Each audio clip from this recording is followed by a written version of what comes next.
Visi rules of Trivit. Cita-cita ke depan. Satu, Hidup. Kalau kamu adalah salah satu orang yang dikenal sebagai orang yang selalu baik kepada semua orang, teman yang selalu ada, teman yang selalu jadi tempat cerita, ya aku harap kamu dengar ini baik-baik. Ada salah satu sosok yang membuat saya belajar banyak, namanya Viti Aldiano. Jujur, ini pertama kalinya saya melihat seorang public figure yang begitu dekat dengan banyak sekali teman-temannya. Dari semua cerita yang saya dengar tentang dia, salah satunya selalu sama semua orang yang mengatakan bahwa dia adalah sosok yang sangat baik. Bahkan banyak yang menyebutnya sebagai duta persahabatan. Dia adalah tempat orang-orang pulang, tempat-tempat orang yang bercerita, tempat orang-orang yang mengeluh tentang hidupnya. Dan setiap kali ada pertemuan, dialah orang yang paling membuat suasana hidup, paling membuat obrolan terasa hangat, paling membuat semua orang merasa diterima. Tapi ada satu hal yang mungkin tidak semua orang tahu. Di waktu yang sama dia juga sedang berjuang melawan penyakitnya yang tidak ringan sama sekali.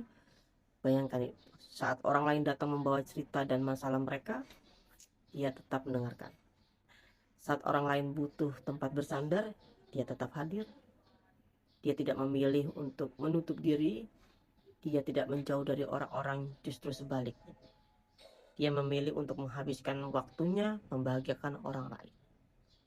Untuk itu sahabat-sahabatnya pun, untuk orang-orang terdekatnya, untuk orang-orang yang dia sayang. Dan dari situ kita belajar satu hal.